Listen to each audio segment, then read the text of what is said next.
자, 오늘 우리 또 복된 말씀은 마태복음 다 같이 살펴보도록 하겠습니다. 한 3주 전에 약간 말씀을 다뤘지만 오늘 본문에 그 내용이 이제 나옵니다.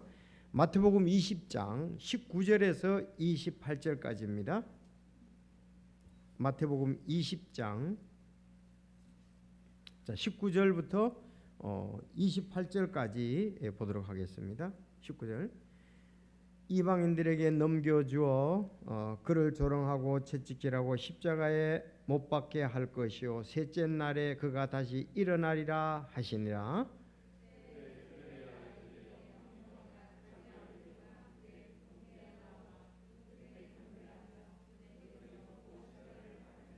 그분께서 그녀에게 이르시되 내가 무엇을 원하느냐 하시니 그녀가 그분께 이르되 주의 왕국에서 나의 이 두 아들이 하나는 주의 오른편에 다른 하나는 왼편에 앉는 것을 허락하소서 하거늘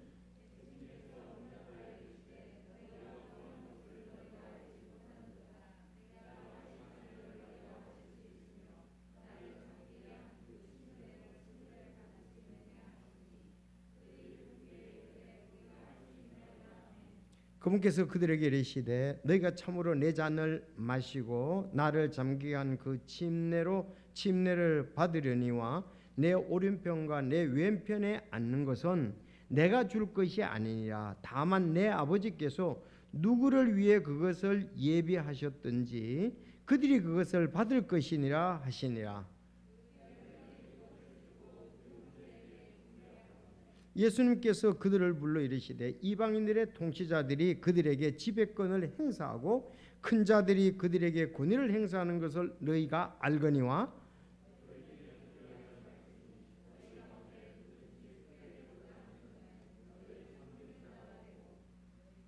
너희 가운데 누구든지 으뜸이 되고자 하는 자는 너희 종이 될지니라.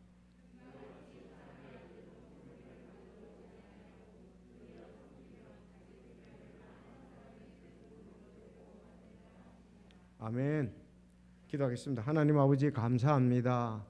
아버지 귀한 뜻을 오늘 읽게 하시고 또 이제 강론하며 말씀을 받게 하시니 감사합니다. 아버지 우리에게 믿음을 더하여 주시옵소서. 참 이 말씀이 또 우리 속에 참 성령의 역사로 잘 전달되게 하시고 가운데 서게 하시고 또 열매를 맺을 수 있도록 도와주시기를 간절히 바랍니다.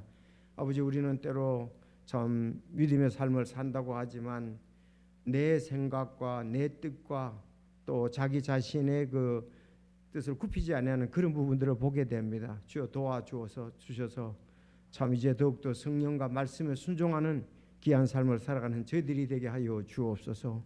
오늘도 겸손히 참 마음을 낮추어 이 말씀을 보는데 성령님께서 인도해 주시고 내가 아니라 내 안에 계신 주님께서 참 역사하셔서 영광을 받으시는 귀한 시간 되게 하여 주시고 정말 하나님 이름 또 높일 수 있도록 영광을 드러낼 수 있도록 저희를 인도하옵소서. 예수님의 이름으로 기도드리옵나이다.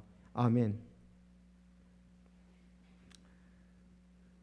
이 말씀을 몇 주 전에 봤죠? 그렇죠? 근데 제가 뒤에 나오는데 미리 앞당겨서 사실은 봤던 거예요. 원래 그 앞에서 이렇게 볼 때 마태복음 18장 한번 보세요. 1절에서 4절 할 때 제가 약간 언급을 했고 이제 19장 할 때도 언급했거든요. 왜냐하면은 18장 1절은 바로 그때 제자들이 예수님께 나와 이르되 하늘의 왕국에서 누가 가장 크니까 하며 그랬어요. 제자들이 예수님께 나와 하늘의 왕국에서 누가 가장 크냐 예수님께서 어린아이 하나를 불러 그들 가운데 세우시고 이르시되 진실로 내가 너희에게 이르노니 너희가 회심하여 어린아이들과 같지 아니하면 하늘의 왕국에 들어가지 못하리라. 그러므로 누구든지 이 어린아이처럼 자기를 낮추는 자 곧 그가 하늘의 왕국에서는 가장 큰 자니라. 약간 비슷하지요. 그렇지만은 여기서 이제 제자들이 그랬는데 오늘 본문에서는 누구와 누가 어머니 야고보와 요한의 어머니가 이제 두 아들을 그렇게 해달라는 거죠. 여기서는 제자들이 서로 누가 하늘의 왕국에서 가장 크니까 그러는데 아예 그 어머니가 좌우편에 앉게 해달라 이렇게 얘기를 했습니다. 자, 이 말씀이 또 있었고요. 우리가 19장 27절에 이렇게 말씀했잖아요. 19장 27절에 그때 베드로가 그분께 응답하되 비로소 우리가 모든 것을 버리고 주를 따랐사오니 그런즉 우리가 무엇을 얻으리까 하며 예수님께서 그들에게 이르시되 진실로 내가 너희에게 이르니 다시 나게 하는 때 곧 사람의 아들이 자기의 영광의 왕자에 앉았을 때 나를 따른 너희도 12왕자에 앉아 이스라엘의 12지파를 재판하리라 그렇게 얘기를 했습니다. 자, 그래서 이 이제 보상에 관해서 주로 이렇게 얘기를 하는 거예요. 하늘의 왕국에서 누가 크냐, 누가 이렇게 보상을 제대로 받고 이렇게 하느냐. 또 여기서 베드로도 우리가 보상이 뭐냐 이렇게 얘기를 했는데 오늘은 그 야고보와 요한의 어머니 세베대 그 살로메죠, 그렇죠? 직접 가서 이렇게 얘기하는 것을 볼 수가 있습니다. 오늘 본문은 오늘 본문이 그 마가복음 거기 있잖아요. 10장 35절에서 45절에 이렇게 두 군데 나와요. 알았죠? 비슷한 것 같지만 비슷하지 않고요. 두 군데 나옵니다. 마가복음 10장 35절에 45절. 거기와 조금 다른 게 여기서는 세베대의 아들의 어머니가 살로메가 자기 아들들과 함께 부흥께 나와서 그래서 세 사람이 온 거죠. 세 사람이 오는데 말한 것은 어머니가 했습니다. 그래서 예수님께서 21절에 그분께서 그녀에게 이르시되 네가 뭐를 원하느냐 이랬거든요. 근데 마가복음에서는 아들들이 그랬다는 걸로 나옵니다. 관점이. 아마 여기서는 마태복음에서는 어머니가 좌우편에 앉게 달라고 그러는데 마가복음에서는 아들들이 우리 좌우에 앉게 해달라 이렇게 했다고 나옵니다. 마가복음 10장 35절 볼게요. 10장 35절. 자, 세베대의 아들들인 야고보와 요한이 그분께 나와 이르되 선생님이요 우리가 무엇을 원하지 선생님께서 우리를 위해 그것을 해주시기를 원하옵나이다 하매 그분께서 그들에게 이르시되 내가 너희를 위해 무엇을 해주기를 원하느냐 하시니 그들이 그분께 대해 선생님의 영광 가운데서 우리가 하나는 선생님의 오른편에 다른 하나는 선생님의 왼편에 앉는 것을 우리에게 허락하옵소서 하거늘 그랬죠. 여기는 아들도 둘이가 그랬잖아요. 이쪽에는 세 사람이 와서 어머니가 그랬다 이렇게 그 얘기를 하고 있습니다. 자, 오늘 제목은 예수님의 좌우자리라는 제목으로 말씀을 드리겠습니다. 맞겠죠? 예수님의 예수님의 좌우자리입니다. 예수님의 좌우자리. 예수님의 좌우자리. 자, 그렇게 우리가 제목을 보겠습니다. 예수님의 좌우자리. 자, 예수님의 좌우자리. 우리가 이런 경우들이 있잖아요. 저는 그 목사님들 모임에 가면은 모임이 끝나고 난 다음에 촬영을 하잖아요. 그렇죠? 그런데 누가 앞자리 가운데 앉느냐, 누가 앞자리 가운데 앉느냐, 그리고 그 주인공의 양옆에는 누구가 앉느냐, 그 사진을 찍을 때마다 이거 어떻게 하면 좋을까 이렇게 자기 처신들을 좀 하기가 쉽지 않은 것 같아요. 우리 청년들은 이 결혼식에 가면 그런 경우들이 있겠죠. 친구의 결혼식 가는데 친구들 다 이렇게 사진을 찍는다 그러면 주인공 그 신부 신랑 옆에 누가 서느냐, 이것도 쉽지 않은 것 같아요. 그렇죠? 그런데 우리가 그 목회자들 모임에서 촬영할 때 가운데 앉는 사람과 양옆에 앉는 사람들이 누가가 보더라도 무난하면은 괜찮은데 전혀 엉뚱한 사람이 앉으면은 저 사람이 저 앉을 자리가 아닌 것 같은데 이럴 수 있잖아요. 그런가 하면 여러분들이 신랑 신부 친구로서 갔는데 신랑 옆에 신부 옆에 이렇게 서 있는데 전혀 친하지 않은 친구가 내 옆에 앉아 있는 거예요. 더 친한 친구가 있는데 그랬을 때 신랑 신부가 볼 때 이게 좀 자연스럽지가 않잖아요. 난 얘 말고 더 친한 친구가 많은데 얘가 내 옆에 와서 있네. 이런 경우들이 있단 말이죠. 그래서 이 자리라는 것, 위치라는 것은 그 제대로 잘 배열이 됐을 때 아름다운 거예요. 그렇죠? 잘 배열이 돼서 아름다. 그래서 성경에 보면 이런 또 말씀이 있잖아요. 너희들이 초대를 받아서 갔거든. 그 상석에 앉을 생각을 하지 말고 말석부터 앉으라. 그런데 주인공이 왜 그 앉아 있느냐? 이리 오라고, 내 옆에 앉으라고. 그랬으면 그거는 참 제대로 앉은 귀한 자리다. 그것이 바람직하다. 그렇게 얘기를 했잖아요. 자, 그런 이 얘기가 오늘 여기서도 보면은 예수님 옆에 과연 누가가 앉겠느냐 이거예요. 예수님 옆에 좌우에 누가가 앉겠냐? 아마 우측이 더 뛰어나고 그 다음에 좌측이 그 다음이겠죠. 누가 예수님 옆에 앉겠느냐? 아니 12명이 되니까 그런 생각이 들잖아요. 딱 2명이라 그러면은 뭐 가위바위보해서 앉으면 될 텐데 그렇지 않으면 아니 뭐 내가 그 정도야 뭐 이렇게 양보하지만은 12명이니까 한참 밀려가야 되잖아요. 그렇잖아요. 12명 한참 옆으로 한참 뻗어 나가야 된단 말이에요. 6명 앉더라도 내가 여기 더 밀려야 되나? 내가 제일 끝에 앉아야 되나? 이런 갈등이 있겠죠. 자, 그래서 오늘 여기 요한과 야고보의 어머니가 예수님 그 왕국에 갔을 때 우리 아들들 왼편 오른편에 앉게 해달라 이렇게 얘기를 했습니다. 아무래도 좀 아마 이렇게 말할 만한 위치에는 있었던 것 같아요. 왜냐하면은 그 어머니도 같이 때를 따라 섬겼거든요. 야고보와 요한의 어머니도. 그런가 하면 여러분 잘 아다시피 야고보와 요한은 뛰어난 사람들 가운데 하나잖아요. 그렇죠. 베드로, 야고보, 요한이 변화산에도 갔고 또 요한은 주의 만찬에서 어떻게 했어요? 주의 만찬에서 예수님 가슴에 기대어 있던 친구고 또 야고보는 사도행전 12장에 보면 첫 사도들 중에 첫 순교자잖아요. 첫 순교를 했잖아요.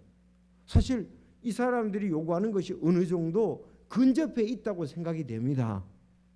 그렇지 않습니까? 누가가 보더라도 앉아도 또 요한은 90세가 넘어서 밤모섬에 유배되어 가서 환상을 보기도 했잖아요. 하나님의 뜻을 크게 드러내준 자잖아요. 그러니까 뭐 베드로, 야고보 두 아들을 그리고 그 자기들은 뭐 생활이 구차하지도 않은데 예수님 부르실 때 두 아들들이 정말 다 배를 도구들을 종들과 아버지와 도구들을 남겨두고 예수님을 따랐잖아요.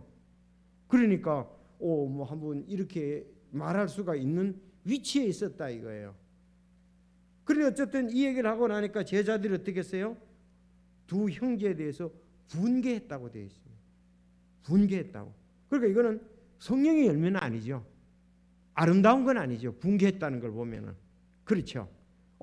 벌써 마음이 언짢았던 것을 볼 수가 있습니다. 그래서 예수님의 좌우 자리에 누가 앉겠느냐? 자, 누가 으뜸이냐? 누가 섬김을 받는 자냐? 이 뜻으로도 우리가 볼 수가 있습니다. 자, 그래서 누가 큰가? 누가 으뜸인가? 그런데 이미 이 12 제자들에게는 천국에서 천년왕국에서 그 위치가 보장되어 있었죠. 어떤 보장? 12 사도들은 12 지파를 다스린다 이렇게 돼 있잖아요. 천년왕국에. 그런데 여러분들 이 천년왕국에서 다스린다는 것이 중요합니다. 내가 이제 좀 이렇게 인터넷에서 이렇게 보니까 일반 교회에서는 그 천년왕국에 대해서 이렇게 믿질 않잖아요. 천년왕국을 하나의 상징으로 믿잖아요. 일반 교회는 천년왕국을 상징으로 믿습니다. 알았죠? 실제로 그런 것이 있는 것이 아니라고 믿잖아요. 그렇게 하다 보니까 이걸 우리가 진짜 최후의 천국이잖아요. 우리가 가는 것이 새 하늘, 새 땅, 새 예루살렘이잖아요. 거기다가 이거를 적용하니까 어려움이 많는 거예요.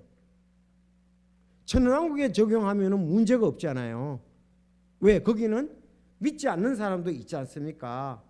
그러니까 문제가 없는데 완전히 변화된 몸 가운데 있는 완전한 몸과 이걸 진짜 우리가 말하는 천국에서 이것을 적용하려고 그러니까 어려움이 많는 거예요.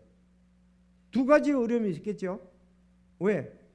과연 예수님이 그 천국에서 이렇게 자리를 갖다가서 이렇게 좌편 우편에 이렇게 해주실 것인가? 그렇죠? 그런가 하면 그때에 우리가 완전히 변화되잖아요. 변화된 몸이 과연 그런 것을 원하겠느냐 이거예요. 내 생각에는 지금은 우리가 육신이 있기 때문에 시공간의 제한을 받기 때문에 뭐 좌편 우편 따지지 그때 가면 그게 별 의미가 없으리라고 생각됩니다. 그러나 하나님께서 또 뭐 원하시면은 충성스러운 사람들에게 그렇게 줄 수도 있으시겠죠. 그렇죠. 그렇지만 이미 그것은 우리가 그 7년 대환란 때에 우리 올라가잖아요. 올라가서 상급 때 이미 거의 다가 해결이 되잖아요. 그렇기 때문에 우리가 천국에 갔을 때는 지금 오늘날 살로메가 얘기하는 것처럼 그거에 대해서는 거의 뭐 이렇게 그런 마음들이 별로 들지 않는다 이거예요. 그렇지 않습니까? 땅에 있을 동안에 우리가 욕망이 있고 시기와 질투가 있고 그렇지 변화된 몸에서는 그게 거의 없지 않습니까? 그렇죠?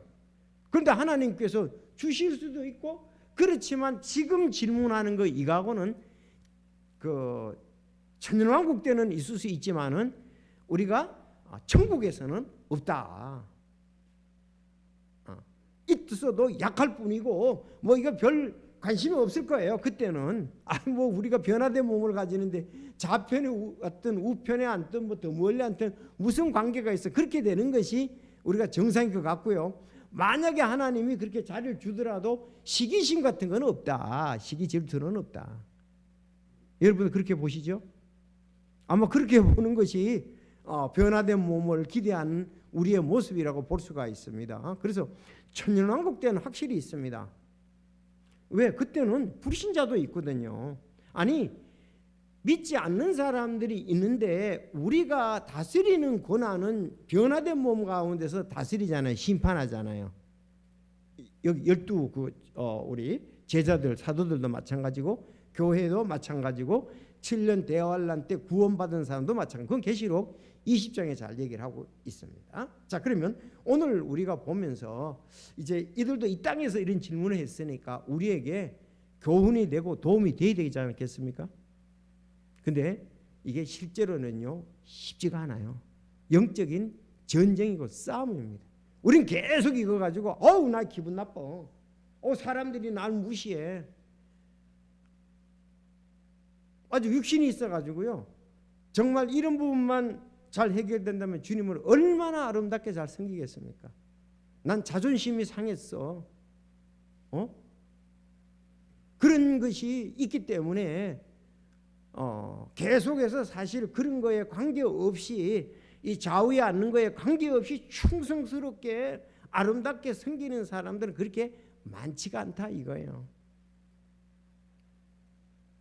자, 그러면 한번 근데 이 예수님의 뜻하고 제자들이 생각하는 게 좀 예수님은 지금 19절에 보면 내가 이방인들에게 넘겨주어 그를 조롱하고 채찍질하고 십자가에 못 박게 할 것이요 셋째 내가 다시 일어나려 사리라. 지금 예수님의 그 복음 구원의 사역에 대해서 지금 얘기를 하고 있는데 제자들은 거기에 대한 참 그 사명을 아름답게 감당하고 어떻게 끝까지 주님과 함께 할까 이런 생각보다는 벌써 이제 부활하고 셋째 날에 일어나려 그러니까 그러면 그때에 이 영광의 자리만을 지금 생각하고 있습니다.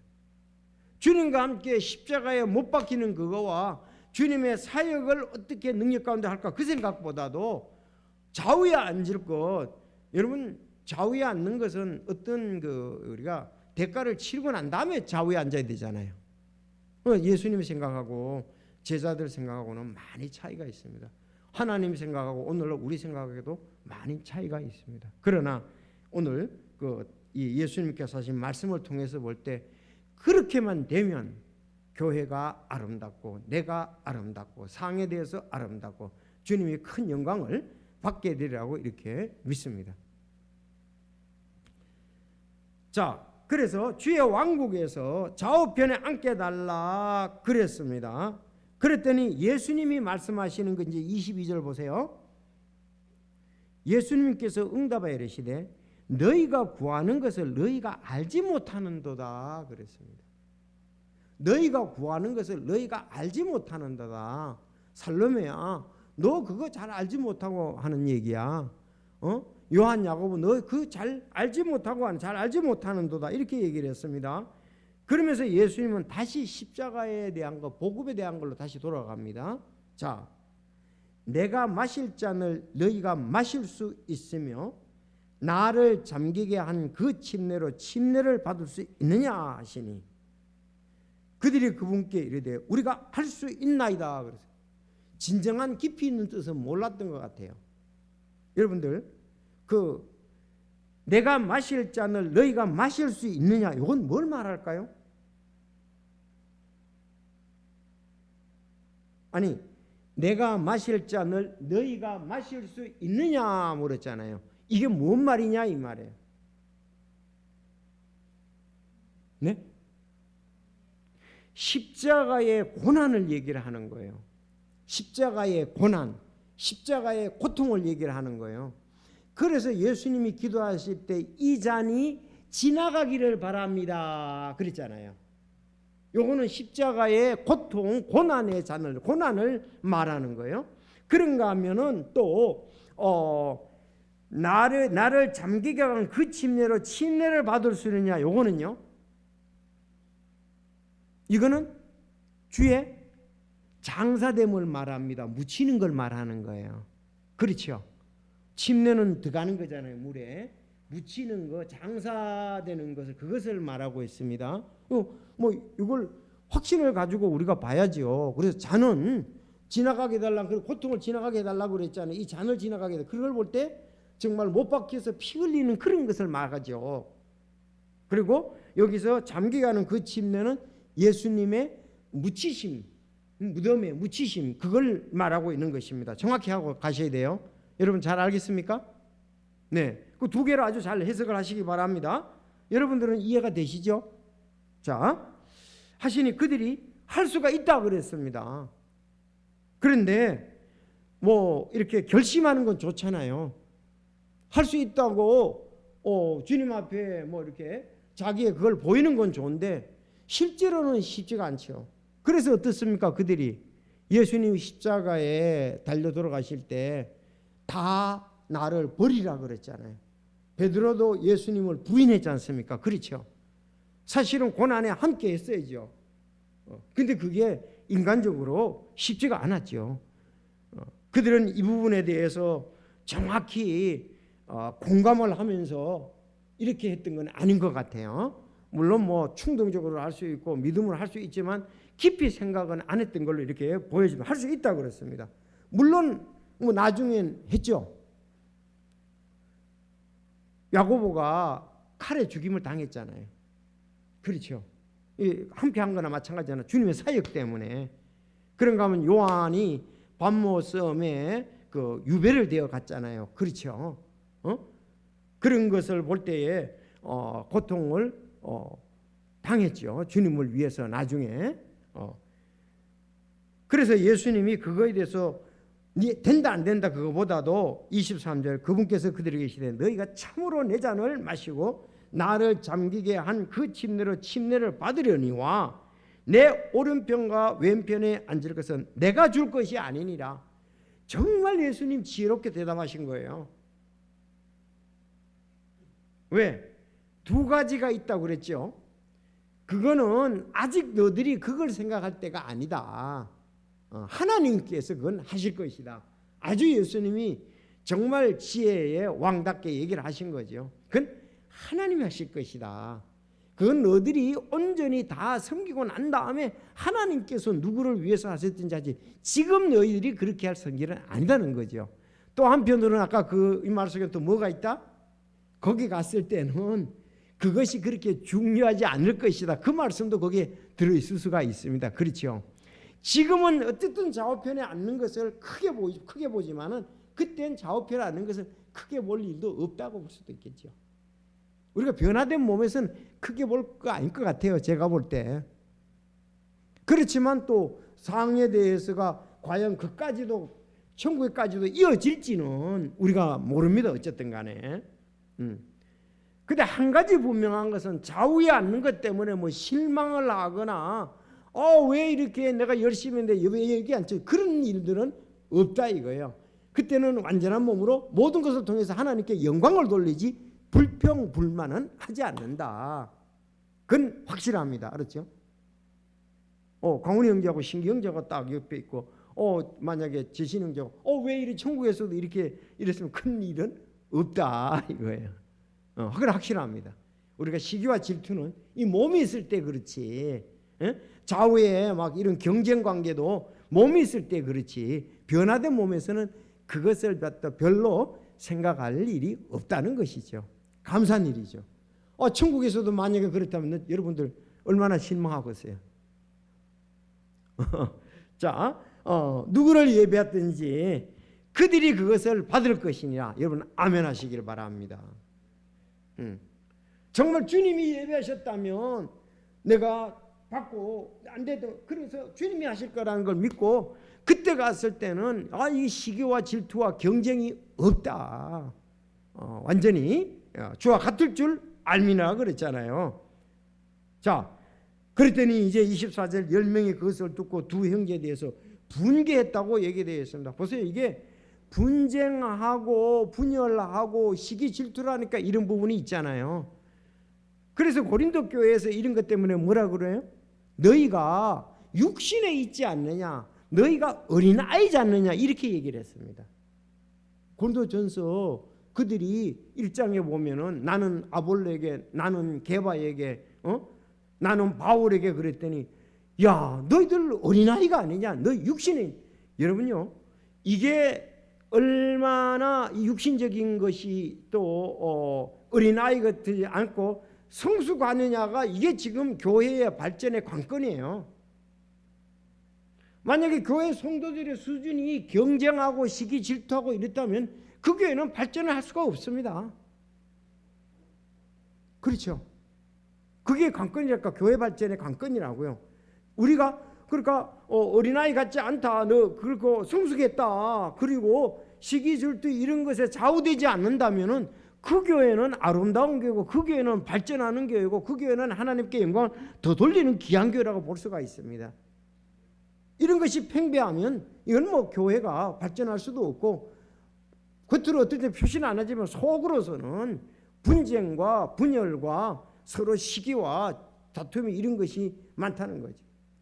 그래서 오늘 이런 것을 통해서 보면 나중에 이제 제자들은 그렇지 아니했죠. 전부 다 성령의 충만한 가운데 아름답게 그 제자들의 사역을 잘 했잖아요. 만약에 예수님이 승천하시고 난 다음에도 계속 이렇게 했다 그러면 어떻겠어요? 대사명이 잘 이루어지지 않았겠죠. 그래서 예수님이 늘 하시던 말씀이 너희는 서로 사랑하라. 그리하면 너희가 모든 사람들이 너희가 내 제자들, 너희들은 섬기는 자가 되라. 예수님 그렇게 분부하셨다는 걸 말씀을 통해서 보았지 않습니까? 그렇죠? 섬기는 자로, 사랑으로. 우리가 모든 일에 하는 동기는 원래 사랑이죠. 그렇죠? 고린도전서 13장에 보면 일할 때의 동기는 우리가 사랑이잖아요. 여러분들 내년에도 주님을 섬기는 동기가 사랑에 의해서 섬겨야 됩니다. 육신적으로 생각하니까 뭐 나는 인정을 못 받는다, 나는 섭섭하다, 뭐 나는 어떻다 그러니까 이게 또 서로들이 영향을 받으니까 분위기가 저하되고 막 이렇게 나온단 말이에요. 안에 하나님께서 기뻐하시고 내가 주님의 몸되기를 더 사랑할 수 있는 것이라면 예, 그렇게 하겠습니다. 내가 작년보다 더 주님을 사랑해야 되죠. 내가 주님의 피 흘려 몸되기를 더 잘 섬겨야죠.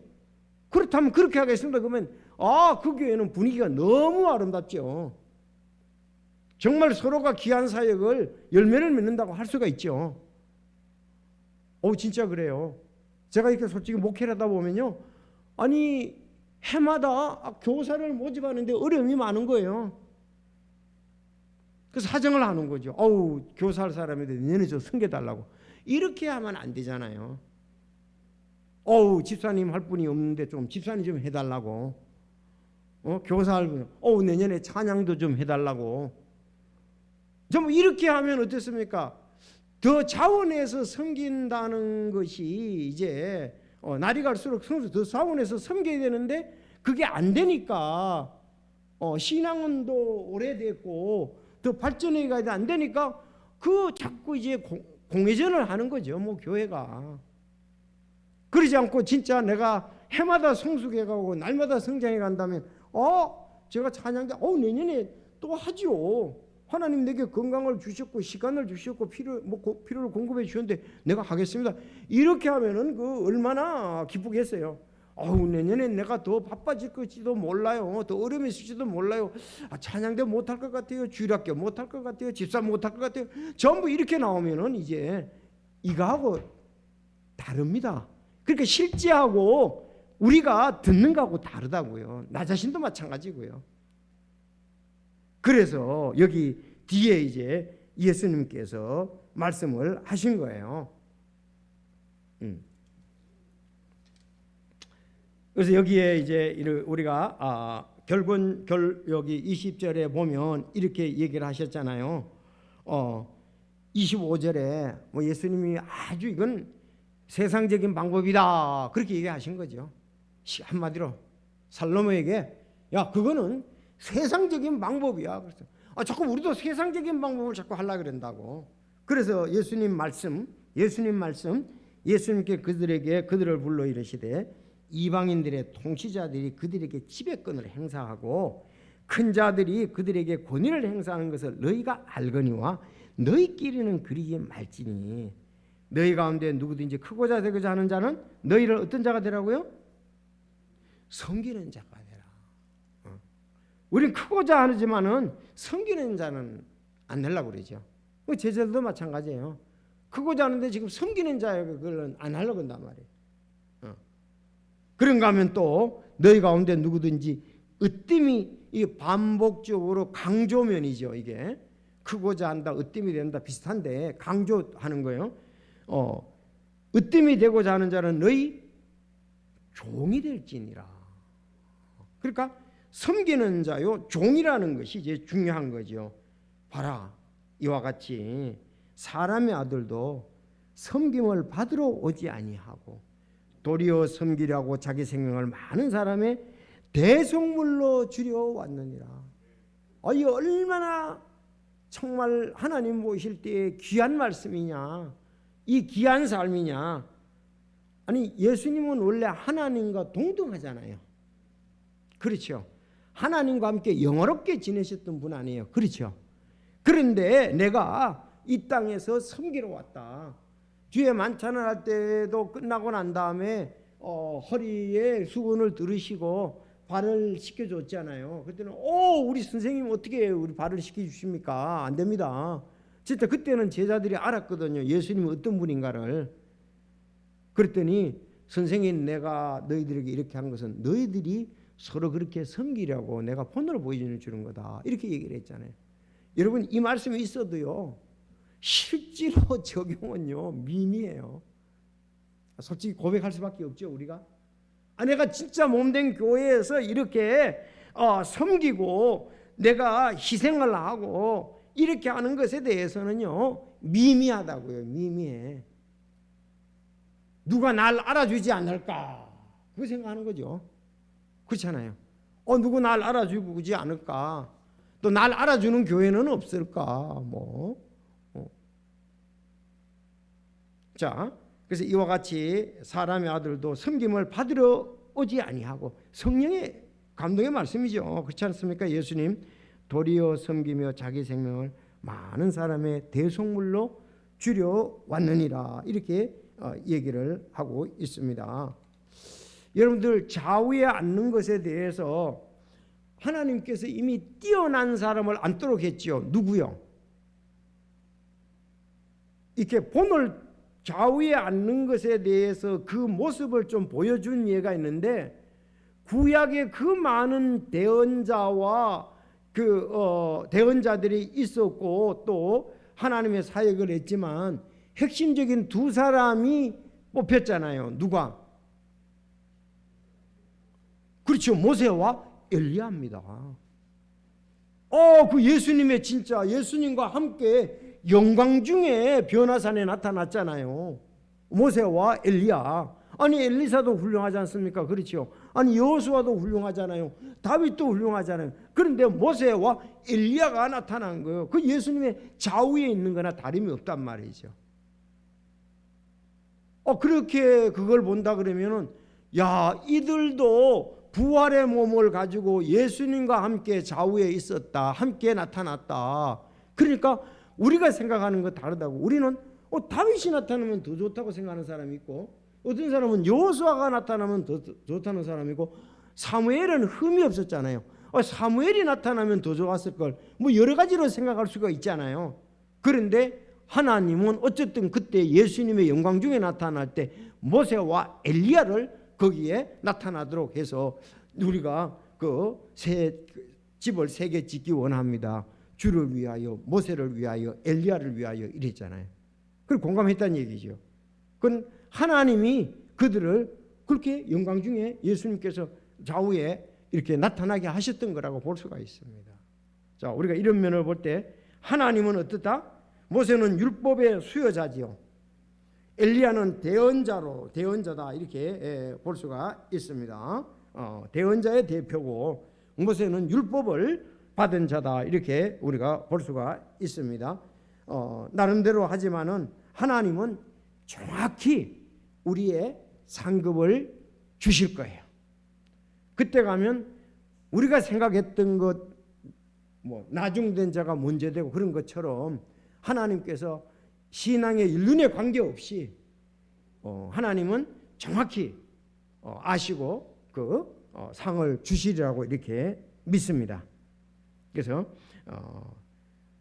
우리는 오늘 여기에서 이 말씀을 보면서 누가 크냐, 누가 으뜸이냐, 겸손한 자가 앞으로 으뜸이 되고, 겸손한 자가 으뜸이 되고, 또 섬기는 자가 크게 된다 이렇게 볼 수가 있으면서 예수님의 가장 큰 아름다우신, 내가 섬기러 온 것이 아니고 내가 섬김을 받으러 온 것이 아니잖아요. 내가 섬기러 왔다. 그리고 자기 몸을 십자가에서 대속물로 내어줬다. 그게 바울 사도를 감동하게 한 거예요. 제자들을 감동케 한 것입니다.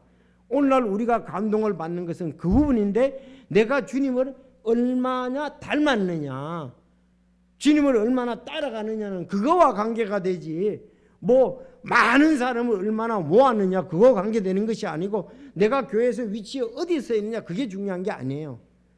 정말 이제 섬김과 관계가 되고 자기 일생을 아름답게 촛불같이 불태워서 녹아져서 다른 사람에게 비추고 그런 거와 관계가 된다, 우리가 이렇게 볼 수가 있습니다.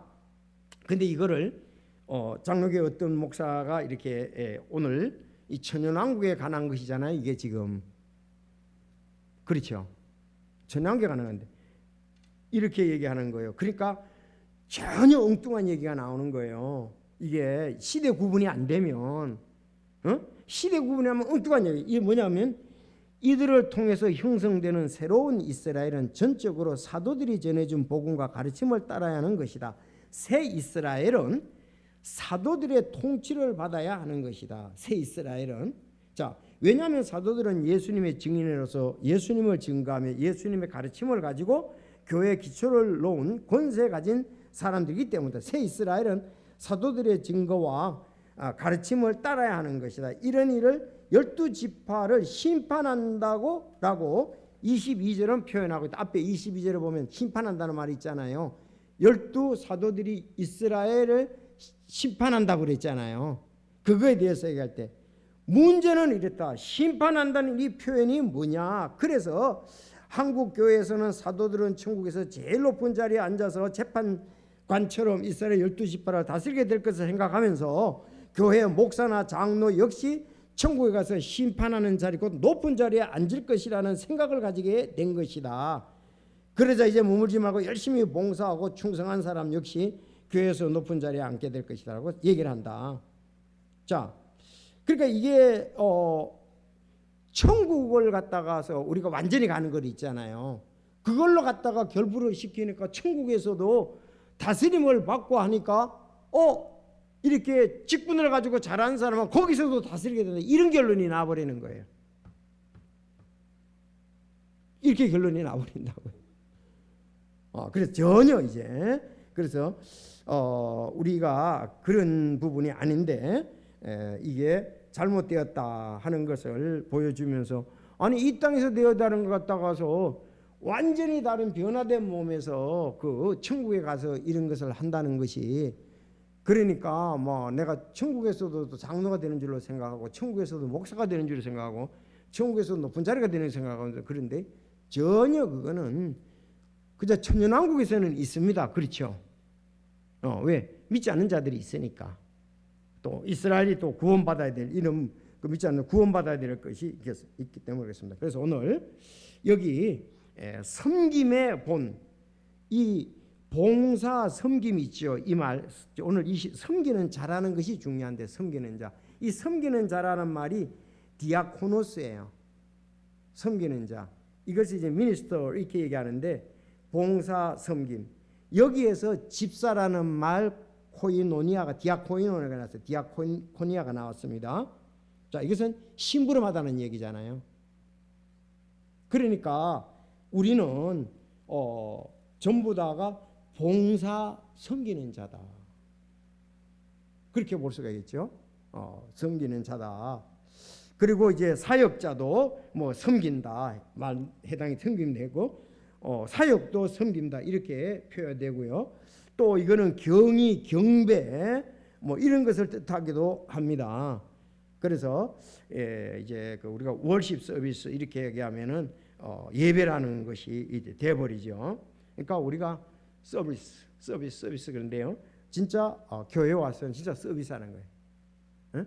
다른 사람을 봉사하고 수고하고 이렇게 하는 것이 우리가 구원받은 자로서 해야 할 일이다. 자, 그래서 오늘 집사 원래 영어에서 이제 데컨 이 말도 거기서 나온 거예요. 디아코니아 거기서 나온 말이라고 볼 수가 있습니다. 우리는 사역자 종으로서 주님께 영광을 돌려야 되는데 우리의 모범이신 주님 섬기려 오셨고 자기의 생명을 많은 사람의 대속물로 주려 함이라는 말씀이 오늘 우리 속에도 있고 계속 우리 속에서 있고 섬길 때 그 모범을 따라가야 되리라고 믿습니다. 바울과 제자들은 그것에 의해서 전부 다 섬기는 자로서 있었고 마지막까지 대부분이 순교했잖아요. 그렇죠? 요한만이 순교를 하지 아니하고 사역에 고생을 많이 했지만 자연사를 했다는 그런 얘기가 있습니다. 자, 그래서 오늘 우리가 이런 것을 보면서 좌우의 자리에서 아니라 내가 섬김의 좌우의 자리로 가야 된다 하는 것을 생각하면서 또 우린 하나님께 영광을 돌려야 되겠습니다. 정말 이 부분이 필요한데 이거는 성령과 말씀에 굴복하지 않으면 절대로 우리가 날마다 새롭게 내년에도 새롭게 섬길 수가 없습니다. 우린 경쟁하고 시기 질투하고 저 사람 때문에 저 사람 때문에 저 사람 때문에 맨날 다른 사람 때문에 자기가 섬기는데 지금 장애가 있다고 이렇게 생각을 하고 나는 인정받지 못한다고 그러는데 위를 봐야죠. 위를 봐야죠. 예수님이 우리의 모범이라는 걸 생각하고 전진할 수 있기를 바랍니다. 기도하겠습니다.